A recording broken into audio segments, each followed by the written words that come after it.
बोला, कितना बार बोला, हमको त्रिपल जवाब दिया। टीएमसी का साथ में आप चावल बांटो, टीएमसी सरकारी चीज वहाँ पर बांटो, क्या प्रोसेस में है? कौन संविधान में है कि आप पार्टी के साथ में बैठ करके मैंने संविधान में पार्टी करने यहाँ पर आए क्या? हाँ, टीएमसी का धंधा लड़ाओ यहाँ पर, लड़ाओ इसका। তৃণমূল নেতাদের সঙ্গেই থাকতে হবে, তৃণমূল নেতাদের সঙ্গেই ঘুরতে হবে, এই নিয়ম কোথায় লেখা রয়েছে? মাদারিহাটের ভিডিও অমিত চৌরাসিয়াকে প্রকাশ্যে ধমক দিলেন বিজেপির সাংসদ মনোজ টিগ্গা। টেবিল চাপড়ে ধমক দিয়ে বললেন, এর টেবিলের সামনে তৃণমূলের পতাকা লাগিয়ে দাও।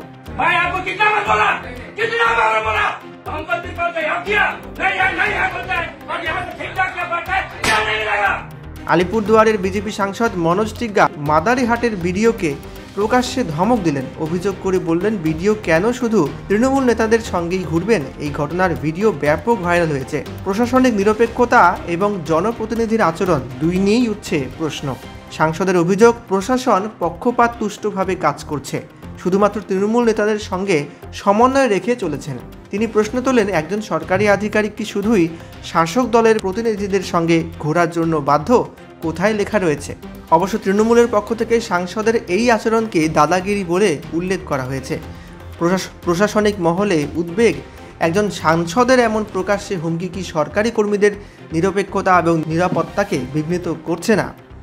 যদিও এ ব্যাপারে বিজেপির সাংসদ মনোজ টিগ্গা বলেন, শাসক ঘনিষ্ঠ পঞ্চায়েত সদস্যরাও ভিডিওর সান্নিধ্য পাচ্ছেন, অথচ আমরা যারা বিজেপি করি আমাদের তিনি সহযোগিতা করছেন না, সেই কারণেই মেজাজ হারিয়েছিলেন তিনি।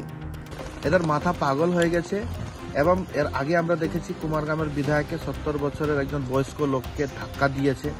2 প্যাকেট মুড়ি নিয়ে ত্রাণবিলির নামে গিয়েছিল, ওখানে 300টা বাড়ি, 3টা বাড়িকে দেওয়ার জন্য জায়গা ছিল না, বিরাট ত্রাণ নিয়ে ওখানে গিয়েছিল। তো মানুষ ওকে কোশ্চেন করেছে, 5 বছর আপনি কোথায় ছিলেন, 5 বছর কি কাজ করলেন? এটা বলার সাথে সাথে 70 বছরের বয়স্ক বৃদ্ধা লোককে ধাক্কা দিয়েছে। তা কোনো কাজ করে না, মানুষের পাশে যায় না, মানুষকে কোনো পরিষেবা দেয় না। এই যে ফ্লাড গেল, ফ্লাডে এরা কি করলো? কত ত্রাণ দিল, কত লোকের কাছে গেল, কি কাজ করলো? নিজের ফান্ডের কোনো টাকা দিয়েছে? ডিজাস্টার ম্যানেজমেন্টে একটাও টাকা এরা সাবমিট করেছে? থানেই যাবে, এই শাসক দলের লোকদের নিয়ে যাচ্ছে। তো এটাই হওয়ার কথা ছিল। কতদিন আমরা সহ্য করব? এই খবরেরই বহিঃপ্রকাশ হচ্ছে মনোজদার এই ঘটনাটা। তাতে উনিও প্রশ্ন করছেন যে তারা নাকি 5 বছরে এমএলএ এমপিরা নাকি দেখাই পাওয়া যায় না, তো সার্টিফিকেট কি তৃণমূলের জেলা সভাপতি তিনি দেবেন? আর তিনি তো আবার জিততেও পারেন না। এবার যদি আমরা প্রশ্ন করি, তিনি কেন নিজের বিধানসভা হেরে যান, নিজের লোকসভা হেরে যান, নিজের ব্লক হেরে যান, নিজের পারলে জেলা পরিষদটাও নিজের হেরে যান, হয়তো নিজের বুথটাও হেরে যান। हमको त्रिपल जवाब दिया।